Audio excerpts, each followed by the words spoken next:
Il me dit, où je peux vous croiser? Je dis, bon, moi je suis installé à Bangalore. Hein. Si vous pouvez venir, moi j'ai venu à Abidjan. Donc on peut se donner un rendez-vous chez, comment il s'appelle là? Assam, au 220. Donc je viens tôt. Ne pas qu'ils voient que je suis venu sans voiture. Mais parce qu'au fond de la fête, puis je l'attends. Et puis je vois quelqu'un qui arrive avec sa femme. Il dit bonjour, je crois que monsieur Yabi, asseyez-vous. Et puis on commence à discuter. Il dit, vous pouvez le faire à combien? Non, je fais un hectare à 450 000 francs. Non, c'est cher, tout ça.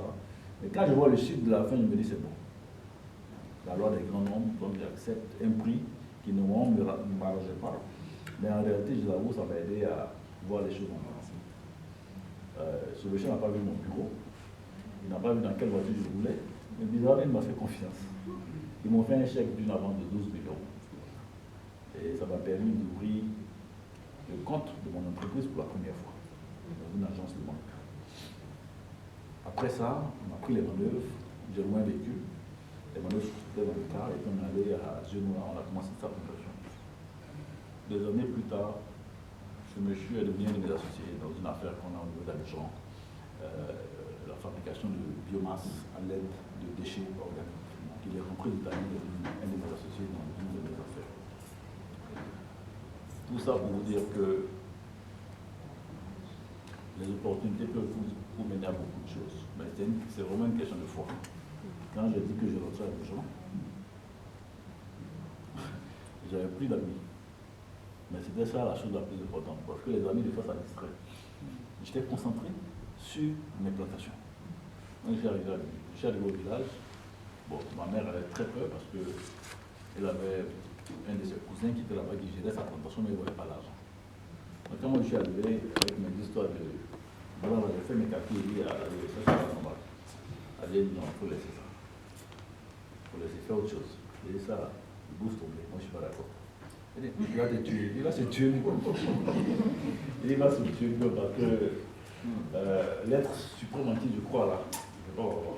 Parce que ce que je fais là, c'est normal, c'est ton droit. Donc le tonton a laissé la plantation et puis il s'est cherché, il allait ailleurs. Donc tout ça m'est retombé sur les bras. Donc on a tout repris, et Dieu merci, ça s'est passé bien. Après, la vie a commencé à bénéficier de ces sous. Et puis après ça, on a eu d'autres contrats. Des personnes très importantes nous ont appelés pour nous demander de faire leur plantation. Toutes les fois qu'on faisait une plantation, généralement c'était le VA, on mettait du vivrier dedans. On s'est rendu compte que c'était une très bonne affaire pour nous.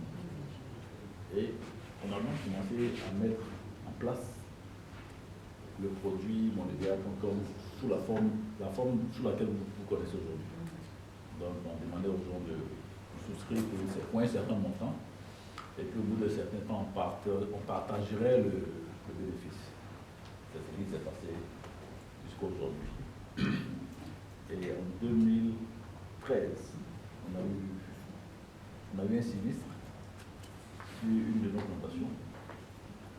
On a eu, comment on peut appeler ça, une inondation qui a détruit 14 hectares de plantation. J'étais vraiment pensé parce que je ne savais pas comment faire pour respecter les engagements que j'avais pris. 14 hectares, ça faisait 14 millions. Dans ces 14 millions, il y a une dame qui est en Italie, il y a quelqu'un qui est en France. Aujourd'hui, c'est un de mes collaborateurs, c'est lui qui est mon représentant en France. Il y a sa femme, puis il y a d'autres personnes. Je les ai tous appelés. Je leur ai dit, ah, votre plantation n'a pas réussi parce qu'il y a eu ça, il y a eu ça. Mais dans notre contrat, j'ai la possibilité aujourd'hui de vous rembourser l'investissement que vous avez fait ou de reprendre votre plantation. Qu'est-ce que vous décidez? Ceux qui sont à Abidjan ont dit, il faut nous rembourser parce qu'il y avait des trucs. Ceux qui sont à l'étranger ont dit, continuez, on vous fait confiance.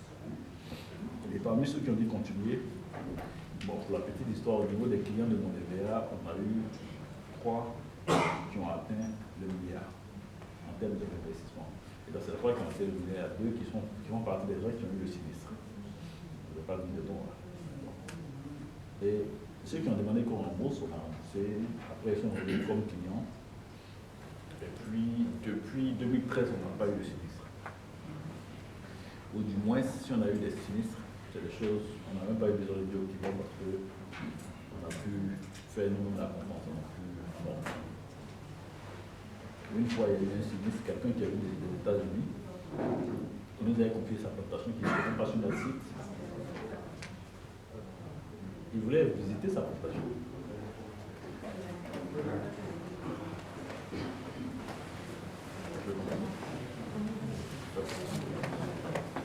Il voulait visiter sa plantation. Et il est venu avec 12 potes. Comme ils sont venus dans les 4x4. On allait visiter la plantation, c'était une plantation de piment de Cayenne. À la fin de la visite, 8 hectares. 8. À la fin de la visite, 7 jours plus tard, tous les plants de piment ont commencé à mourir. Ça veut dire que parmi ses amis, quelqu'un a jeté quelque chose dans la plantation. On a les photos, c'est authentique. Ce monsieur aujourd'hui, c'est un de mes meilleurs amis. Il a 14 hectares. Je me moquais de lui, il dit on va visiter la plantation. On est deux seulement. Mon frère, devant mon agent à la fin du cycle, il ne visite pas la plantation. Donc je me moquais de lui. Et lui aussi, ça a été un problème. Mais lui, je n'ai pas payé.